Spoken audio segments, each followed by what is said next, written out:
Vous avez peut-être, sans doute, pesté cet été contre la météo maussade, espéré flirter avec les 30 quand le mercure était désespérément sous ou autour des 20, mais ça ne nous empêche pas, cet été particulier, de poser une question centrale, une question pour aujourd'hui et pour l'avenir, celle de l'impact de la climatisation, notamment dans nos villes. C'est le thème de notre débat avec mes invités. Pierre-Louis Brenac, bonjour. Bonjour. Bienvenue, vous êtes Merci. associé chez SIA Partners, cabinet de conseil en stratégie, management. Notamment, vous conseillez beaucoup d'entreprises sur ce virage, sur cette transition écologique dont on parle dans Smart Impact tous les jours. Vous êtes en charge de l'énergie et de l'industrie chez SIA Partners. Et puis avec nous en visioconférence, Pascal Roger, qui est le président de la FEDEN, la Fédération des services énergie et environnement. Bonjour Pascal Roger, bienvenue à vous aussi.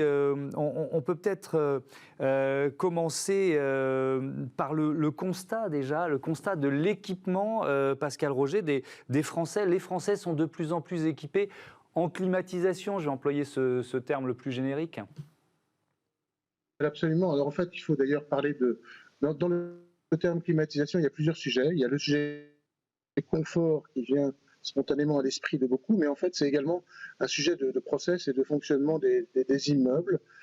Aujourd'hui, il y a une croissance forte de demande en matière de froid, notamment donc liée à une meilleure isolation des bâtiments, liée à une augmentation des process, notamment informatiques, qui produisent de la chaleur qui doit donc être évacuée, et puis également donc un besoin de confort qui va accroître à la fois pour des raisons de souhait des clients, mais également du fait du réchauffement climatique. Et donc effectivement, donc aujourd'hui, on est dans une situation dans laquelle les experts pensent que la consommation de froid, qui est encore relativement faible en France, devrait être multipliée par 2 ou par 3 dans les prochaines années. Et donc la question se pose effectivement de dire comment peut-on gérer durablement ce process, et c'est peut-être ce point sur lequel on va pouvoir échanger tout à l'heure. On va évidemment débattre autour de ça. Selon l'ADEME, 25% des ménages français équipés en climatisation en 2020, c'était 14% seulement en 2016, et les entreprises aussi s'équipent de plus en plus. Pierre-Louis Brenac, cette notion de climatisation, est-ce que dans une entreprise, c'est devenu parce que c'était un enjeu de confort, de bien-être des salariés, et uniquement ça. Maintenant, il y a beaucoup d'autres enjeux qui sont liés à ce thème. Comme M. Roger l'a dit, il y a aussi des process industriels, bien sûr. Bien sûr. Tout ce qui est conservation des aliments, tout ce qui est confort aussi dans les hôpitaux. On le voit à chaque fois qu'il y a une canicule. On le voit aussi, et on pourra se poser la question, si on a des nouveaux confinements, est-ce que les ménages vont s'équiper de clim chez eux, si on a un confinement l'été, par exemple, ce qui n'a pas été le cas cette fois-ci, mais les entreprises pourraient avoir moins besoin de clim parce que les bureaux seraient moins pleins qu'autrefois. Par contre, on peut avoir un nouvel usage qui serait de plus en plus de clim domestique pour ces personnes qui travaillent de chez eux, télétravail. Donc on a des usages en plein bouleversement. Je voulais aussi ajouter un point un peu plus général, c'est qu'il y a aussi le sujet du rafraîchissement des villes.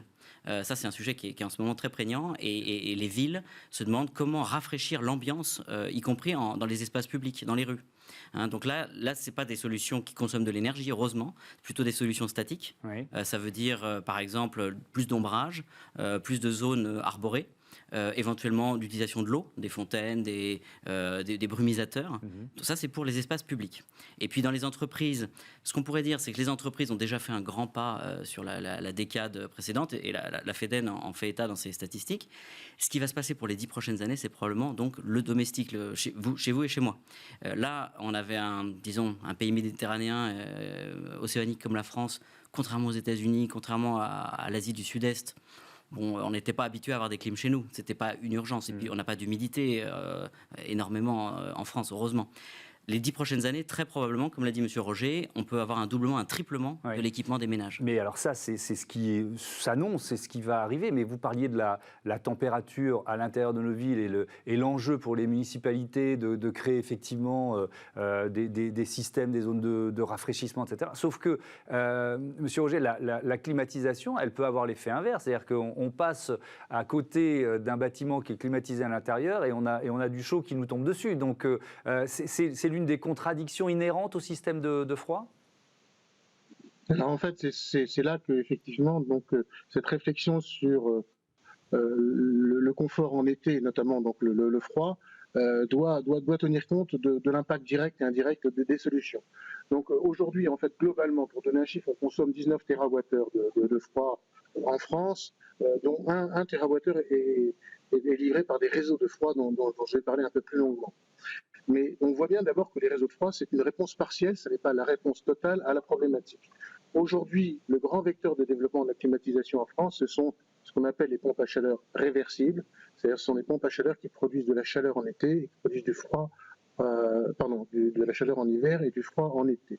Et l'inconvénient de ces systèmes, c'est que par définition, en fait, ils rejettent de la chaleur. Pour produire du froid, en fait, on rejette de la chaleur. Et on a vu apparaître progressivement dans les villes depuis maintenant plusieurs années, en fait, les créations de ce qu'on appelle des phénomènes d'îlots de chaleur, qui sont non négligeables, puisqu'on a parfois mesuré des écarts de température de plus 5 degrés dans les villes par rapport, en fait, à la campagne environnante. Donc, ce qui est quand même tout à fait conséquent.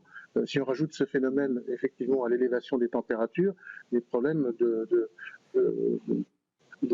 pics de chaleur vont devenir de plus en plus fréquents. Mais alors, pardon, je vous interromps. La solution, si je vous entends et que je fais une réponse ultra basique, rapide, c'est de dire coupons les clims. Voilà, c'est tout simple. Arrêtons de nous équiper, coupons les clims. Est-ce qu'il y a une alternative technologique ? Alors, non. Pour certains bâtiments, on a absolument besoin de froid. On a besoin de froid, d'ailleurs, le rappelait M. Brenac, pour des raisons sanitaires. Vous savez que lors des dernières canicules, il y a eu quand même un certain nombre de décès, notamment de personnes fragiles et âgées. Donc, en fait, ça n'est pas que du confort. Donc, je pense qu'il y a une partie de la réponse, c'est effectivement, on va devoir encadrer un tout petit peu les normes en termes de climatisation de confort, comme c'est fait d'ailleurs dans le domaine de la chaleur. Vous savez qu'en France, théoriquement, en fait, on n'a pas le droit de se chauffer à plus de 19 degrés. Pour le froid, il y aura sans doute effectivement à mettre des limites pour éviter de tomber dans les excès que l'on peut connaître dans certains pays comme les États-Unis. Donc ça, c'est un premier aspect.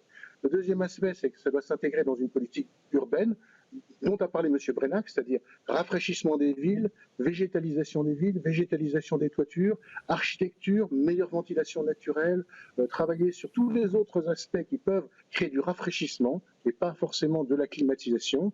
Et là, je pense qu'on est un peu au début en fait de ce type de réflexion.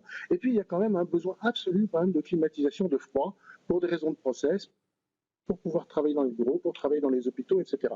Et là, il faut trouver des solutions qui sont les plus favorables d'un point de vue environnemental. Et de ce point de vue, notamment dans les centres urbains denses, qui sont les plus d'ailleurs concernés par ces phénomènes de pics de chaleur, le réseau de froid est une solution pour plusieurs raisons. Donc, je ne sais pas si je le développe tout de suite ou si vous souhaitez qu'on l'aborde plus tard. Très rapidement, le temps file. C'est quoi la solution réseau de froid ? Alors, les réseaux de froid, ils ont 3 avantages. Le premier avantage, c'est qu'on utilise des sources froides qui existent, qui ne sont pas forcément l'air ambiant. En règle générale, on n'utilise pas l'air ambiant pour faire la source froide qui va permettre de produire du froid. Donc, dans beaucoup de villes, on utilise l'eau des rivières, comme c'est le cas à Paris, l'eau de la mer, comme c'est le cas à Marseille, mais également aux endroits où on n'a pas forcément de source froide de type eau, on utilise en fait des tours de refroidissement humides. C'est-à-dire qu'en fait, on utilise, c'est le principe, vous savez, de la chaussette du légionnaire, on met une canette de bière, et c'est l'évaporation de l'eau qui crée effectivement le froid. Et ça a beaucoup moins d'impact au niveau des pics de chaleur dans les villes. Donc ça, d'un point de vue, ça c'est le premier avantage. Le deuxième avantage, c'est que ce sont des installations centralisées de production qui ont des coefficients de performance énergétique beaucoup plus élevés que les systèmes qui sont décentralisés. Et troisième avantage, en fait, la climatisation se fait à travers des flux dits frigorigènes. Ces flux de frigorigènes sont des gaz à effet de serre. Et dans les installations industrielles qui alimentent en fait les réseaux de froid, ce sujet est suivi d'extrêmement près et la réalité, c'est qu'on constate de très très faibles consommations de ce type de gaz à effet de serre, ce qui n'est pas le cas quand même dans les systèmes qui sont totalement décentralisés et qui sont beaucoup moins contrôlés. Pierre-Louis Brenac, la réglementation environnementale, finalement, les règles qui s'imposent aux entreprises, ça change quoi ? Alors, en particulier, je vais prendre un exemple qui va un peu dans le sens aussi de M. Roger, sont ces fameux réseaux de froid. Il y a des quartiers de Paris, ou la Défense, on peut prendre aussi, où tous les bureaux ont l'obligation de se sourcer en froid et en chaleur pour l'hiver à partir de centrales qui sont dans dans le quartier. Et dans la région de Paris, enfin dans la ville de Paris, il y a cette obligation. On a interdiction aujourd'hui d'équiper une tour de bureau avec des climatisateurs individuels, par exemple. On est obligé de se brancher sur un service, en fait, c'est de l'eau glacée, c'est de l'eau qui arrive, qui est glacée dans une centrale qui produit du froid à 1 ou 2 kilomètres. Ça consomme un peu d'électricité. Il faut qu'on en parle aussi de la consommation d'électricité, de tout ça. Et la tour va être réfrigérée. Alors, c'est pas encore développé dans le résidentiel, mais je pense qu'il y a un axe d'avenir à faire du froid, à délivrer du froid qui a été fabriqué par une centrale dans des immeubles résidentiels. Ça, je pense que c'est une voie de progrès, même si c'est compliqué de rétrofiter ça dans un immeuble ancien. C'est pas la chose la plus simple, mais on peut imaginer. Et ça évite l'effet parabole, si vous voulez. Plutôt que d'avoir à chaque étage un petit ventilateur derrière une fenêtre côté cour, et de la même manière qu'on pourrait avoir 14 paraboles sur un seul immeuble, on va avoir une centrale qui est d'un peu plus loin et qui alimente tout un quartier. Ça, c'est formidable. On termine, le temps file trop vite, mais 30 secondes. L'enjeu justement de l'électricité, la consommation. L'enjeu est important. Si on met ça en regard, juste RTE, qui est le réseau de transport qui assure l'offre et la demande, l'équilibre entre l'offre et la demande, se projette déjà à 2030-2050. Dans leurs calculs, la climatisation, ça représente encore une part assez modeste, surtout par rapport aux véhicules électriques, à la production d'hydrogène, des choses qui vont arriver dans les 10 ou 20 prochaines années. En revanche, on parle quand même d'un doublement ou d'un triplement. Donc là, il s'agit absolument d'avoir de l'électricité d'origine renouvelable en face. Renouvelable ou bien sans carbone. C'est pour ça, on ne le dira jamais assez, mais la part d'énergie nucléaire et la part d'énergie renouvelable dans le mix électrique français, ça doit continuer à faire de l'électricité décarbonée, donc du froid en grande partie décarboné. Il ne s'agit pas de faire tourner des centrales à gaz en France quand il y a un pic de chaleur pour pouvoir faire tourner des clims. Évidemment, hors de question. On serait dans l'absurdité totale. Merci beaucoup, merci à tous les deux d'avoir participé à ce débat. On passe à Smart Ideas Daily Corner aujourd'hui.